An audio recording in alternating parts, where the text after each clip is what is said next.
반갑습니다. 평생을 앞만 보고 달려오신 여러분의 삶에 따뜻한 위로와 날카로운 지혜를 전하는 지혜의 오후입니다. 오늘 이야기를 시작하기 전에 여러분께 한 가지 묻고 싶습니다. 여러분은 지금껏 무엇을 위해 그토록 치열하게 살아오셨나요? 혹시 나중에라며 행복을 뒤로 미루고 오로지 더 많은 것을 채우고 쌓는 것에만 몰두하며 살아오지는 않으셨습니까? 하지만 충격적이게도 노년의 행복에 대한 최근의 조사 결과들을 보면 우리가 믿어왔던 통념이 완전히 뒤집히는 것을 볼 수 있습니다. 노후 자금이 넉넉하고 건강에 큰 이상이 없어도 스스로를 불행하다고 느끼는 고령층이 해마다 급증하고 있다는 통계가 이를 증명합니다. 풍족한 통장 잔고가 곧 풍요로운 삶을 보장할 것이라는 믿음이 어쩌면 우리를 가장 위험한 노후로 몰아넣고 있는지도 모릅니다. 실제로 은퇴 후 우울증을 겪는 분들의 공통점을 분석해보면 경제적인 결핍보다 더 무서운 것이 있었습니다. 그것은 바로 젊은 시절부터 버리지 못하고 짊어지고 온 무거운 마음의 짐들이었습니다. 우리는 인생의 전반전에서 더 많이 가지는 법만 배웠지 후반전에서 무엇을 버려야 하는지는 그 누구에게도 배운 적이 없기 때문입니다. 지금 여러분의 마음속에는 어떤 짐들이 놓여 있나요? 혹시 그 무거운 짐들 때문에 정작 누려야 할 평온함을 놓치고 계신 것은 아닙니까? 여러분의 소중한 노후가 텅 빈 풍요가 아닌 진정으로 가득 찬 평화가 되길 바라는 마음으로 오늘 이야기를 준비했습니다. 본격적인 이야기를 시작하기에 앞서 삶의 지혜를 함께 나누는 이 여정에 동참하고 싶으시다면 구독과 좋아요, 그리고 알림 설정을 부탁드립니다. 여러분의 작은 관심이 더 많은 분에게 지혜를 전달하는 큰 힘이 됩니다. 자, 그렇다면 우리가 그토록 붙잡고 있었지만 사실은 노후를 망치고 있었던 그 치명적인 것들은 무엇일까요? 지금부터 여러분의 남은 인생을 가볍고 경쾌하게 만들어줄 첫 번째 비결부터 천천히 하나씩 풀어보겠습니다. 그 첫 단추는 바로 우리 마음속에서 소리 없이 행복을 갉아먹는 아주 오래된 습관에 관한 이야기입니다. 첫 번째로 우리가 평온한 노후를 위해 무조건 끊어내야 할 것은 바로 남과 비교하는 습관입니다. 우리는 평생을 경쟁 속에서 살아왔습니다. 학교에서는 성적으로, 직장에서는 승진과 연봉으로, 그리고 이웃과는 집 평수나 차종으로 끊임없이 서열을 매기며 살아온 세대입니다.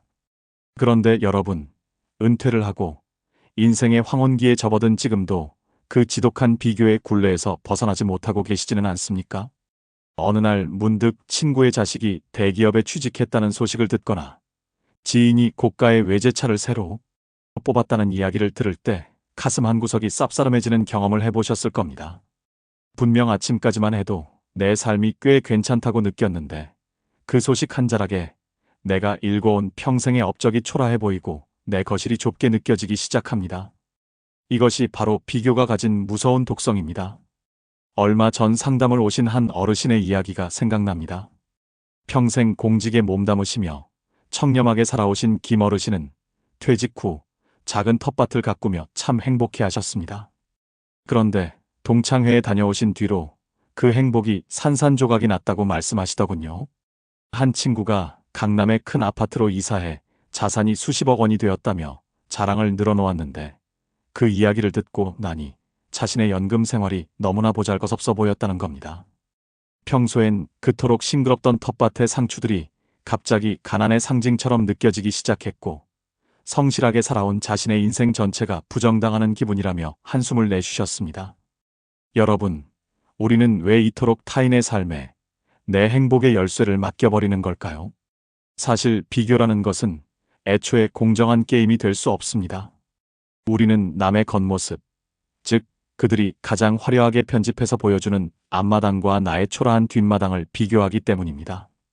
그 친구가 가진 수십억 원의 자산 뒤에는 말 못할 가정사가 있을 수도 있고 건강을 잃어 매일 약을 한 주먹씩 먹고 있을지도 모릅니다. 하지만 우리는 그 단면만을 보고 내 삶 전체를 깎아내립니다. 이것은 내 영혼에 가하는 가장 잔인한 폭력입니다. 비교를 멈추기 위한 해결책은 의외로 간단하지만 강력합니다. 바로 시선을 밖에서 안으로 돌리는 것입니다. 이제는 남이 무엇을 가졌는지가 아니라 내가 무엇을 누리고 있는지를 매일 아침 종이에 적어보십시오. 따뜻한 차 한 잔을 마실 수 있는 여유, 내 발로 산책할 수 있는 건강, 그리고 오늘 하루 나를 찾아준 따뜻한 햇살. 이런 소소한 것들이 사실은 누군가에게는 그토록 간절한 기적이라는 사실을 깨달아야 합니다. 물론 이런 말씀을 드리면 어떤 분들은 이렇게 반문하실지 모릅니다. 사람이 어떻게 비교를 안 하고 삽니까? 남들 사는 걸 보면서 자극도 받고 그래야 발전이 있는 법이지요. 라고 말입니다. 네, 맞습니다. 젊은 시절에는 그런 경쟁심이 성장의 동력이 되기도 했습니다. 하지만 지금은 성장이 아니라 성숙의 시간입니다. 이제는 남보다 앞서가는 법이 아니라 나답게 평온해지는 법을 배워야 할 때입니다.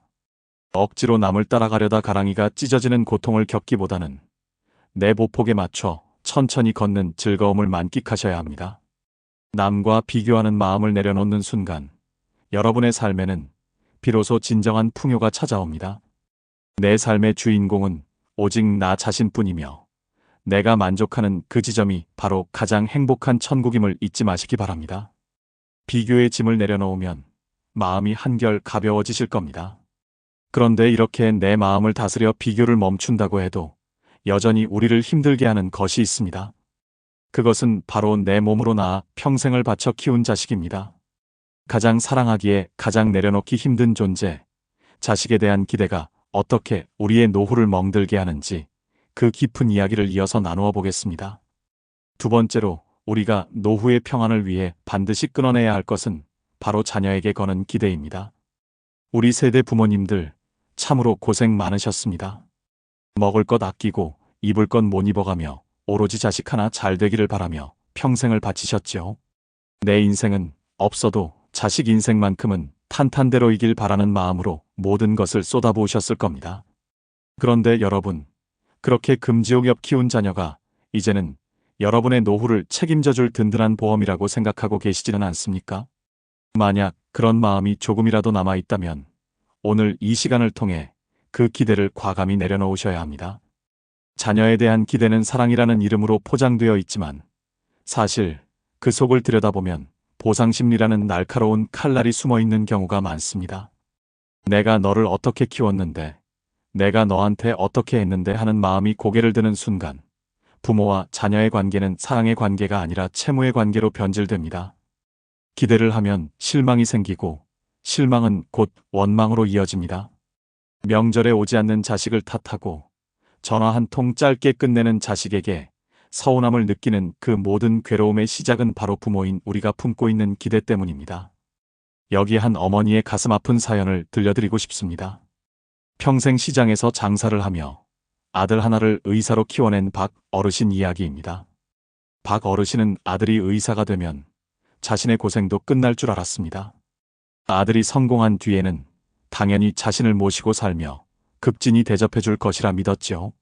그래서 자신의 노후 자금까지 털어 아들의 개원 비용을 대주었습니다. 하지만 현실은 달랐습니다. 아들은 바쁘다는 핑계로 얼굴 한번 보기 힘들었고 며느리와의 갈등까지 겹치면서 박 어르신은 결국 홀로 낡은 아파트에서 쓸쓸히 지내게 되었습니다. 어르신은 매일같이 아들 집 방향을 바라보며 눈물로 세월을 보내셨습니다. 내가 너를 어떻게 키웠는데 어떻게 나한테 이럴 수 있느냐는 배신감에 몸져눕기까지 하셨지요. 여러분, 박 어르신을 불행하게 만든 것은 아들의 무심함일까요? 아니면 아들에게 걸었던 어르신의 무거운 기대일까요? 물론 자식으로서 도리를 다하지 못한 아들의 잘못도 크겠지만 어르신의 노후를 지옥으로 만든 진짜 범인은 바로 자식에게 내 인생의 모든 판돈을 걸어버린 기대라는 이름의 도박이었습니다. 자녀는 부모의 소유물이 아니라 엄연히 자신의 인생을 살아가는 독립된 인격체입니다. 그들이 성인이 된 순간 부모의 역할은 끝난 것이나 다름없습니다. 이제는 자식의 인생에서 조연으로 물러나야 할 때인데 여전히 감독이 되어 진두지휘하려 하니 갈등이 생길 수밖에 없는 것입니다. 이 무거운 기대를 끊어내기 위한 해결책은 명확합니다. 이제는 자식의 인생이 아닌 나의 인생을 다시 1순위로 올리는 것입니다. 자식에게 줄 용돈을 아껴 내 건강을 위한 운동에 투자하고 자식의 안부를 묻는 전화기에 매달리기보다 내가 즐거울 수 있는 취미 생활을 찾아야 합니다. 부모가 스스로 행복하고 당당하게 자신의 삶을 꾸려나갈 때 자녀들은 오히려 부모를 존경하고 곁으로 다가오고 싶어 합니다. 억지로 붙잡으려 하면 멀어지고 담담하게 놓아줄 때 오히려 관계는 깊어지는 법입니다. 물론 이런 말씀을 드리면 서운함을 토로하시는 분들도 계실 겁니다. 요즘 세상이 아무리 각박해도 부모 자식 사이에 어떻게 그렇게 남처럼 딱 잘라 생각하느냐, 효도는 인간의 기본 도리가 아니냐라고 말씀하시겠죠. 네, 맞는 말씀입니다. 자녀가 부모에게 효도하는 것은 참으로 아름다운 일입니다. 하지만 효도는 자녀가 스스로 우러나와서 할 때 가치가 있는 것이지 부모가 요구하고 강요한다고 해서 얻어지는 것이 아닙니다. 오히려 효도를 강요하는 순간 자녀에게 부모는 사랑의 대상이 아니라 피하고 싶은 짐이 되고 맙니다. 추가로 말씀드리고 싶은 것은 자녀를 믿는다는 것과 자녀에게 기대한다는 것은 완전히 다른 의미라는 점입니다. 자녀가 스스로의 힘으로 잘 살아갈 것이라 믿어주는 것은 진정한 사랑이지만 자녀가 내 노후를 책임져야 한다고 믿는 것은 욕심입니다. 이제 그 욕심의 끈을 놓아주십시오. 자녀의 삶을 그들의 몫으로 돌려주고 여러분은 여러분의 남은 생을 어떻게 하면 더 빛나게 보낼 수 있을지만 고민하십시오. 마음의 짐을 내려놓는 순간 자식의 짧은 안부 전화 한 통에도 진심으로 기뻐할 수 있는 여유가 생길 것입니다. 자녀라는 가장 큰 마음의 짐을 내려놓았다면 이제는 우리 주변을 둘러싼 또 다른 끈들을 살펴봐야 합니다. 나이가 들수록 인맥이 자산이라는 말에 속아 억지로 이어온 관계들이 있지는 않으신가요? 세 번째로 우리가 정리해야 할 것은 바로 나를 지치게 만드는 의미 없는 인간관계입니다. 그 관계의 다이어트가 왜 필요한지 다음 이야기에서 자세히 나누어 보겠습니다. 세 번째로 우리가 용기 있게 정리해야 할 것은 바로 나를 지치게 만드는 의미 없는 인간관계입니다. 젊은 시절에는 발이 넓은 것이 능력이고 아는 사람이 많은 것이 곧 자산이라고 믿으며 살아왔습니다. 그래서 마음에도 없는 소리를 해가며 모임에 참석하고 체면 때문에 원치 않는 경조사를 챙기며 소중한 시간과 에너지를 쏟아붓곤 했죠. 하지만 인생의 석양을 바라보는 지금 여러분의 곁에 남은 그 수많은 인연 중에서 정말로 내 마음이 힘들 때 진심으로 손을 잡아줄 사람이 몇 명이나 되시는지 한번 곰곰이 생각해 보시기 바랍니다. 우리는 흔히 인맥을 끊는 것을 무례하거나 야박한 일이라고 생각합니다. 하지만 노년의 인간관계는 양보다 질이 훨씬 중요합니다. 사람을 만나고 돌아오는 길에 공허함이 밀려오거나 대화 내내 가시, 돋친 자랑질이나 남 험담만 늘어놓는 관계라면 그것은 이미 인연이 아니라 악연에 가깝습니다. 그런 관계를 짐처럼 짊어지고 가는 것은 내 남은 생에 대한 예의가 아닙니다. 여기 평생 마당발로 통하며 살았던 70살 최 어르신의 이야기를 들려드릴까 합니다. 최 어르신은 퇴직 후에도 각종 동창회, 향후회, 동호회까지 대여섯 개의 모임을 유지하며 매주 바쁘게 돌아다니셨습니다. 겉보기엔 인기가 많고 화려해 보였지만 실상은 달랐습니다. 모임에 다녀오면 늘 몸살이 날 정도로 기운이 빠졌고 정작 아내와 오붓하게 보낼 시간조차 없었습니다. 그러던 어느 날 어르신이 가벼운 수술로 병원에 입원하게 되었는데 그 많던 모임 회원들 중 병문안은커녕 따뜻한 안부 전화 한 통 먼저 걸어주는 사람이 거의 없었다는 사실에 큰 충격을 받으셨습니다. 최 어르신은 퇴원 후 결단을 내리셨습니다. 체면 때문에 유지하던 단체 대화방에서 조용히 나오고 만나면 기만 빨리는 사람들의 연락처를 과감히 정리하셨습니다. 처음에는 세상에서 잊히는 것 같아 두렵기도 하셨지만 한 달이 지나고 두 달이 지나자 놀라운 변화가 생겼습니다. 억지로 나갔던 모임 회비와 시간이 오롯이 자신을 위해 쓰이기 시작했고 정말 마음이 잘 맞는 친구 두세 명과 깊이 있는 대화를 나누는 시간이 세상 무엇보다 달콤해진 것입니다. 어르신은 이제야 비로소 진정한 자유를 찾았다고 말씀하시며 웃으셨습니다. 여러분, 인간관계를 정리한다는 것은 사람을 미워하거나 세상을 등지겠다는 선언이 아닙니다. 오히려 내 곁에 남은 소중한 사람들에게 더 집중하겠다는 사랑의 선택입니다. 내 에너지는 한정되어 있는데 길가에 핀 모든 꽃에 물을 줄 수는 없는 노릇이죠. 정말 아끼는 화초 몇 개에만 정성을 쏟아도 우리의 인생 정원은 충분히 아름다울 수 있습니다. 물론 이런 걱정을 하시는 분들도 계실 겁니다. 갑자기 관계를 끊으면 사람들이 뒤에서 욕하지 않을까? 혹은 나중에 외로워서 어쩌나 하고 말입니다. 하지만 분명히 말씀드릴 수 있는 것은 여러분이 사라져도 그 모임은 아무 일 없다는 듯이 잘 돌아간다는 사실입니다. 그리고 나를 진정으로 아끼지 않는 사람들의 뒷말에 신경 쓰기에는 우리에게 남은 시간이 그리 길지 않습니다. 군중 속의 고독이야말로 노년을 가장 비참하게 만드는 주범입니다. 억지로 어울리며 느끼는 외로움보다 혼자 있으면서 느끼는 고요함이 훨씬 건강하고 유익합니다. 이제는 사람을 만날 때 내 마음의 소리에 귀를 기울여 보십시오.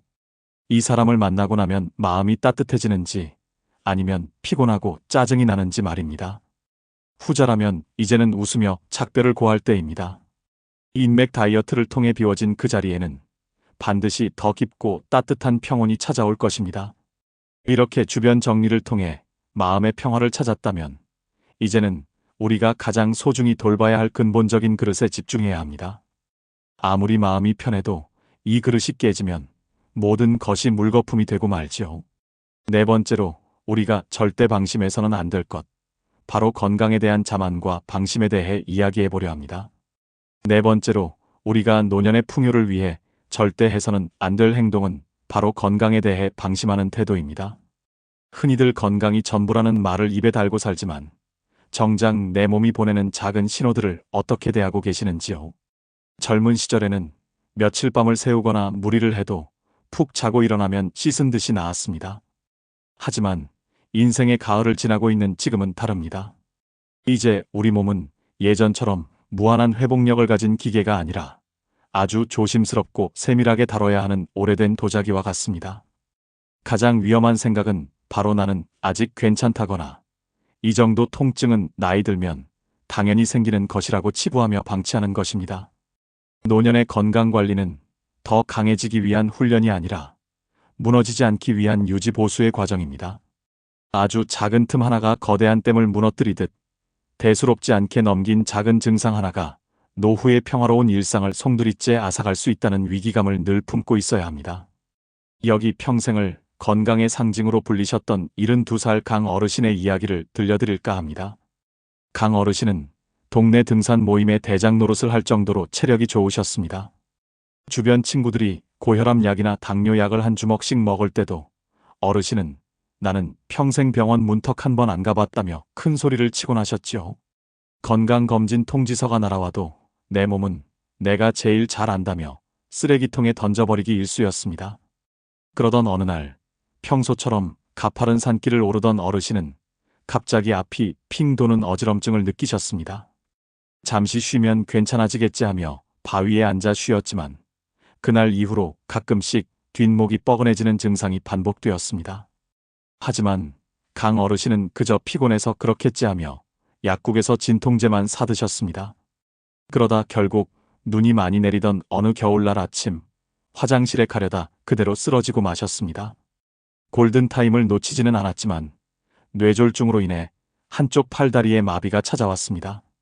평생을 호령하며 사셨던 그 늠름한 모습은 사라지고 이제는 남의 도움 없이는 화장실조차 가기 힘든 처지가 되셨습니다. 어르신은 병상에 누워 눈물을 흘리며 말씀하셨습니다. 몸이 나에게 조금만 조심해달라고, 이제는 좀 쉬어가라고 그렇게 여러 번 신호를 보냈는데 그 자만심 때문에 내 몸의 울음소리를 듣지 못했다고 말입니다. 여러분, 건강에 대한 방심은 단순히 질병을 부르는 것에서 끝나지 않습니다. 건강을 잃는 순간 우리가 그토록 소중히 지켜온 돈도, 자식과의 원만한 관계도, 내가 누리던 취미 생활도 단번에 사라집니다. 병원 침대에 누워있는 백만장자가 방 한 칸에서 자기 발로 산책하는 사람보다 불행하다는 사실은 누구나 알고 있는 진실입니다. 그렇다면 우리는 어떻게 해야 할까요? 거창한 운동을 시작하라는 말씀이 아닙니다. 내 몸이 보내는 작은 속삭임에 귀를 기울여야 합니다. 어제보다 조금 더 숨이 차다면, 무릎이 평소보다 조금 더 시리다면 그것을 나이 탓으로 돌리지 말고 내 몸이 나에게 보내는 편지라고 생각하십시오. 주기적인 건강검진은 내 삶에 대한 최소한의 예의이며 매일 규칙적으로 걷고 자극적이지 않은 음식을 먹는 소박한 습관들이 쌓여 노년의 자유를 결정합니다. 간혹 어떤 분들은 이렇게 말씀하시기도 합니다. 검사해봤자 병만 더 나온다. 차라리 모르고 사는 게 속 편하지. 혹은 나이 들어서 여기저기 아픈 건 당연한데 유난 떨기 싫다. 라고 말입니다. 하지만 이것은 용기가 아니라 무책임입니다. 병을 일찍 발견하는 것은 걱정을 키우는 일이 아니라 남은 인생을 내 의지대로 살아갈 시간을 버는 일입니다.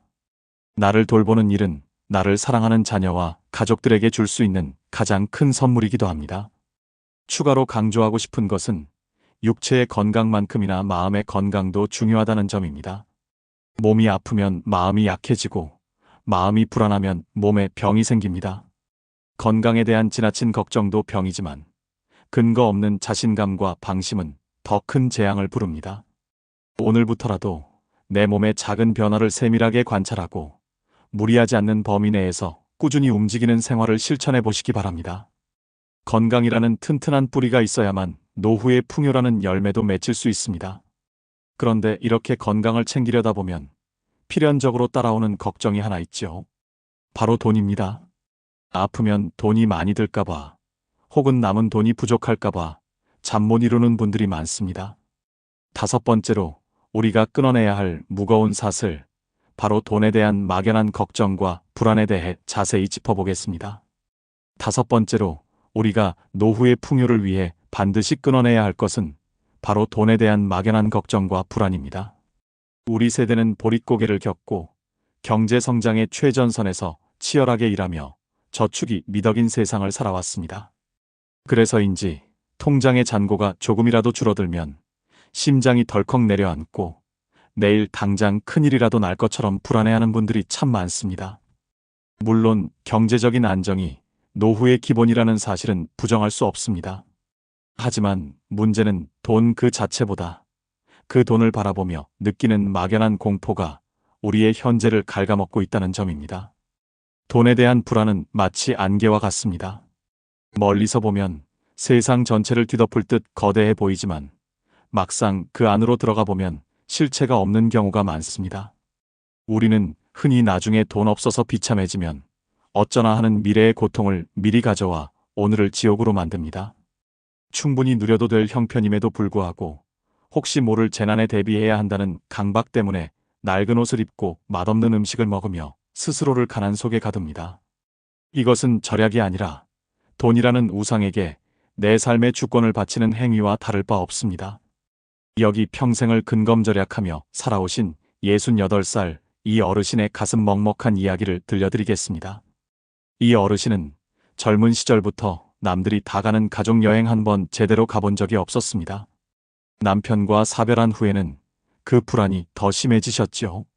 자산이 수억 원에 달하는 아파트와 적지 않은 연금이 매달 나오고 있었음에도 어르신은 한겨울에도 보일러를 제대로 틀지 않으셨습니다. 시장에 가서 콩나물 100원을 깎으며 승리감을 느끼셨고 유통기한이 지난 우유도 아깝다며 드시곤 했지요. 자녀들이 제발 좀 쓰시라고 용돈을 드려도 그 돈은 고스란히 통장에 쌓이기만 했습니다. 그러던 어느 날 이 어르신은 평소 소원이던 작은 크루즈 여행을 고민하다가 결국 돈이 아까워서 포기하셨습니다. 그런데 그로부터 불과 한 달 뒤 갑작스러운 사고로 허리를 크게 다치게 되셨지요. 병상에 누워 수술비를 결제하며 어르신은 비로소 깨달으셨습니다. 통장에 쌓인 그 숫자들은 내가 아프고 나니 그저 종이 조각에 불과하다는 것을요. 걷고 싶어도 걸을 수 없게 된 지금 아꼈던 그 돈으로 보일러라도 마음껏 틀고 맛있는 과일이라도 원 없이 사 먹을 걸 하며 통곡하셨습니다. 돈은 지켰지만 정작 그 돈으로 샀어야 할 삶의 순간들을 모두 잃어버리신 겁니다. 여러분, 노후의 돈 관리는 모으는 기술이 아니라 쓰는 기술에 가깝습니다. 이제는 나를 위해 돈을 쓰는 법을 배워야 합니다. 돈에 대한 불안을 잠재우는 가장 현실적인 해결책은 내 경제 상황을 객관적으로 직면하는 것입니다. 막연하게 부족하겠지라고 생각하지 마시고 내가 매달 얼마를 쓰는지, 내가 가진 자산으로 몇 년을 버틸 수 있는지 냉정하게 계산해 보십시오. 그러면 생각보다 내가 누릴 수 있는 범위가 넓다는 것을 알게 됩니다.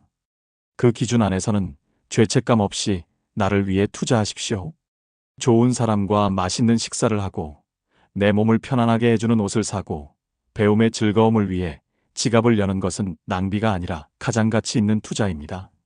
물론 이런 이야기를 들으면 마음 한구석에서 이런 목소리가 들릴 겁니다. 지금 물가가 얼마나 오르는데 그런 소리를 하느냐. 나중에 병원비로 수억 원이 들면 어떡하느냐 하는 걱정 말입니다. 네, 물가 상승과 예상치 못한 의료비는 분명 위협적입니다. 하지만 여러분, 일어나지도 않은 100살대의 병원비를 걱정하느라 60, 70의 오늘을 굶주리게 하는 것이 정말 현명한 선택일까요? 미래의 불확실성을 대비하는 가장 좋은 방법은 지금의 나를 건강하고 행복하게 유지하여 병원비가 덜 들게 만드는 것입니다. 과도한 불안은 스트레스를 부르고 그 스트레스야말로 가장 큰 병원비를 발생시키는 주범이라는 사실을 잊지 마십시오. 추가로 꼭 당부드리고 싶은 것은 돈의 가치를 내 인격의 가치와 동일시하지 말라는 점입니다. 통장에 돈이 많다고 해서 더 존경받는 노년이 되는 것도 아니고 조금 부족하다고 해서 부끄러운 삶이 되는 것도 아닙니다. 돈은 내 삶을 편하게 해주는 도구일 뿐, 내 삶의 목적이 되어서는 안 됩니다. 도구의 노예가 되어 평생을 벌벌 떨며 사시겠습니까? 아니면 도구의 주인이 되어 남은 생을 풍요롭게 누리시겠습니까? 불안의 사슬을 끊어내는 순간, 비로소 돈이 주는 진짜 혜택인 자유가 여러분의 손에 쥐어질 것입니다. 자, 이렇게 돈에 대한 불안까지 털어내고 나면 이제 진정으로 나 자신에게 집중할 수 있게 됩니다.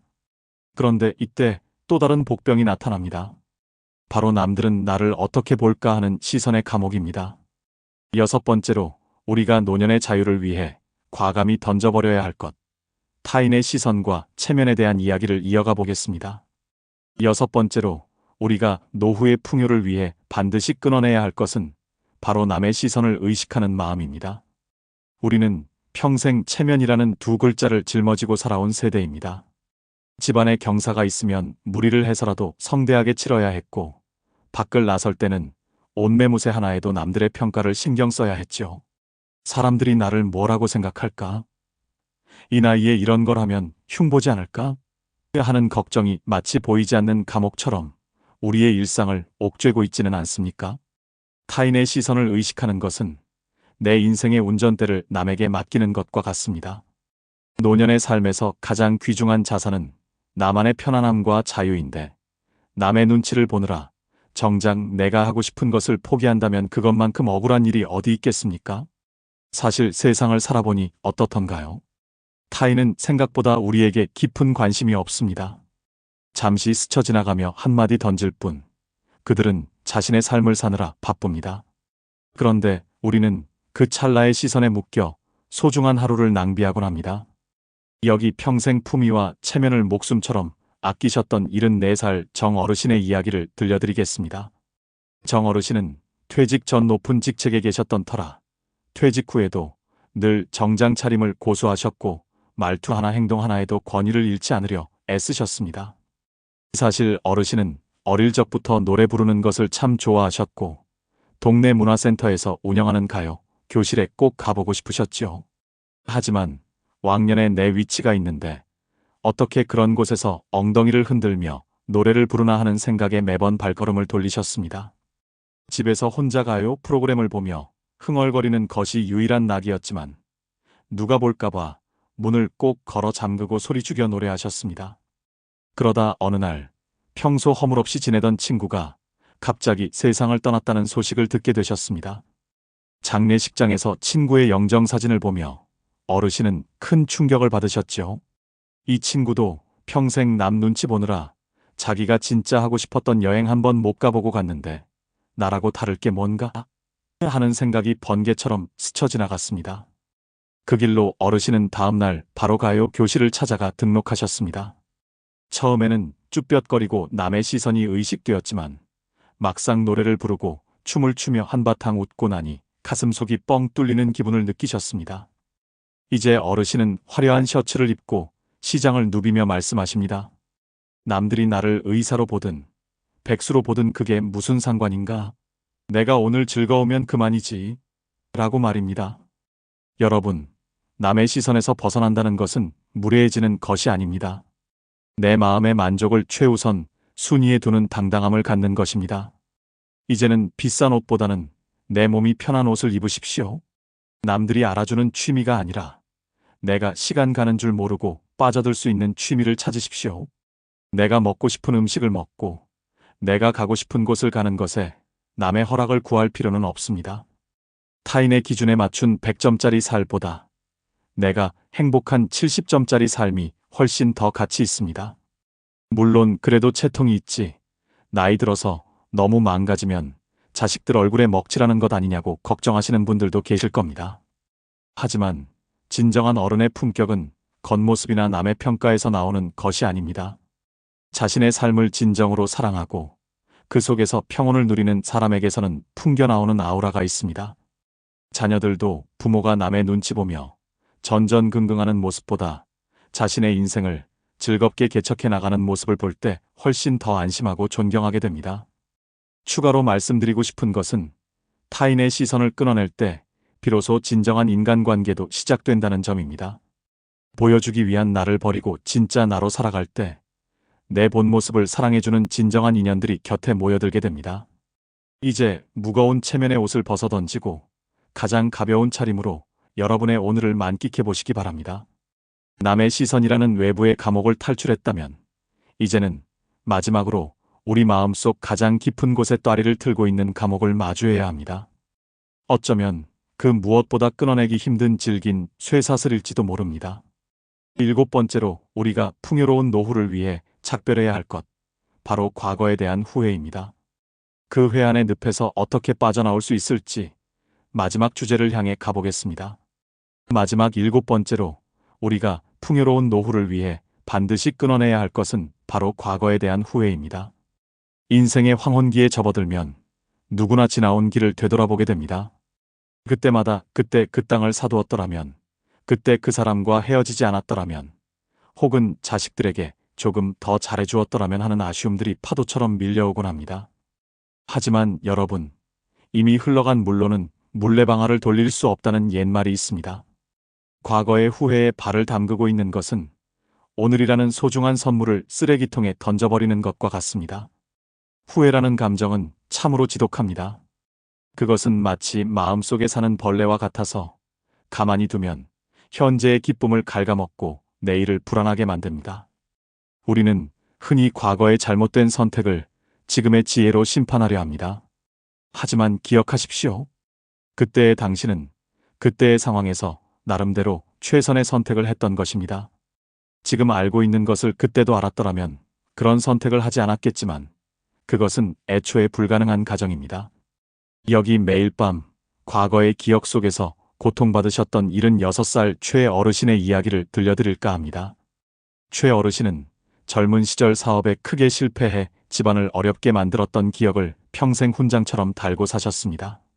내가 그때 그 보증만 서지 않았어도 우리 애들이 더 좋은 교육을 받았을 텐데, 내가 그 사업만 안 했어도 지금쯤 떵떵거리고 살 텐데 하며 입버릇처럼 말씀하셨지요. 어르신은 현재 넉넉한 연금을 받고 건강한 몸을 가지고 계셨음에도 마음은 늘 40년 전 실패했던 그 현장에 머물러 계셨습니다. 그러다 보니 얼굴에는 늘 그늘이 져 있었고 곁에 있는 가족들에게도 웃음을 보여주지 못하셨습니다. 그러던 어느 날 어르신은 집 안정리를 하다가 빛바랜 사진첩 하나를 발견하셨습니다. 그 안에는 사업에 실패하고 난 뒤 온 가족이 단칸방에 모여 앉아 라면을 끓여 먹으며 환하게 웃고 있는 사진이 있었습니다. 어르신은 그 사진을 보며 통곡하셨습니다. 나는 평생 실패만 생각하며 괴로워했는데 정작 저 시절에도 우리 가족은 저렇게 웃고 있었구나.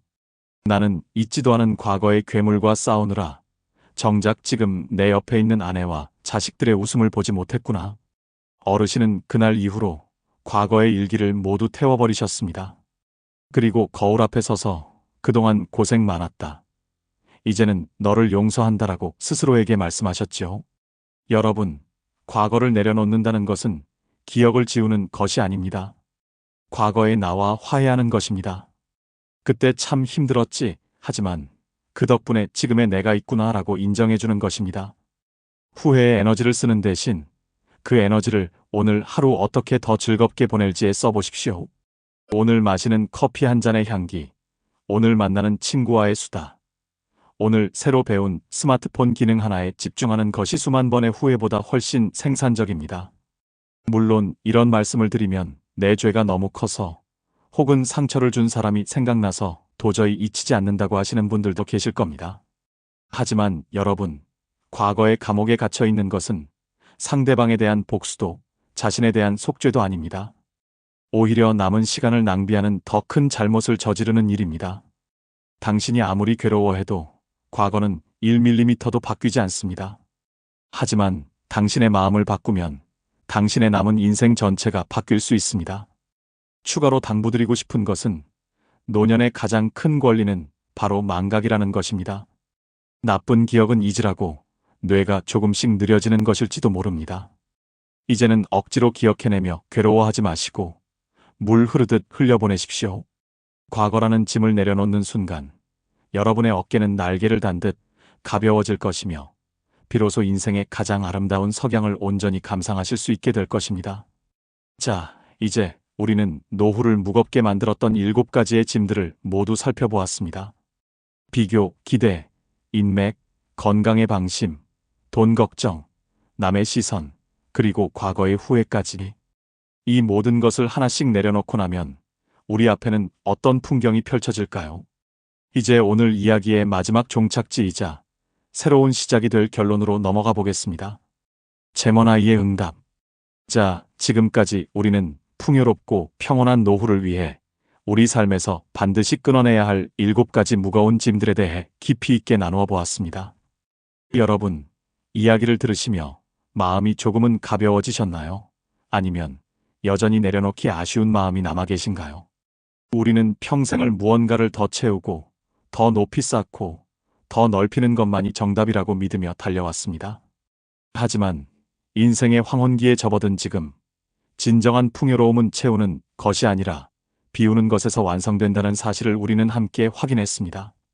남과 비교하는 마음을 버리고 나만의 속도를 찾을 때 자녀에게 걸었던 기대를 내려놓고 자녀와 비로소 인격적으로 마주할 때, 그리고 나를 지치게 하던 관계를 정리하고 오롯이 나에게 집중할 때 우리의 노후는 비로소 빛나기 시작합니다. 또한 내 몸의 신호에 귀 기울이며 건강의 소중함을 깨닫고 돈에 대한 막연한 불안을 현실적인 기준과 자존감으로 다스리며 남의 시선이라는 감옥에서 벗어나 진짜 내가 원하는 삶을 선택하는 용기. 그리고 마지막으로 이미 지나가 버린 과거의 후회와 화해하고 오늘이라는 선물에 집중하는 태도. 이 7가지의 변화는 겉으로 보기에는 마음 한 자락 고쳐먹는 작은 일처럼 보일지 모릅니다. 하지만 이 작은 선택들이 모여 여러분의 남은 수십 년을 천국으로 만들기도 하고 때로는 끝없는 불안의 늪으로 만들기도 합니다. 노후의 풍족함이란 결코 통장의 숫자나 아파트의 평수로 결정되는 것이 아닙니다. 아침에 눈을 떴을 때 오늘 하루가 기대되고 곁에 있는 사람과 따뜻한 차 한 잔 나누며 웃을 수 있고 잠자리에 들 때 오늘 참 괜찮은 하루였다라고 스스로에게 말해줄 수 있다면 그것이 바로 세상에서 가장 성공한 노후가 아닐까요? 여러분은 이미 충분히 고생하셨고 충분히 잘 살아오셨습니다. 이제는 그 무거운 책임감과 짐들을 내려놓고 오직 여러분 자신을 위해 가장 가볍고 경쾌한 걸음을 내디디셨으면 좋겠습니다. 오늘 나누어드린 지혜가 여러분의 삶에 작은 등불이 되었기를 진심으로 바랍니다.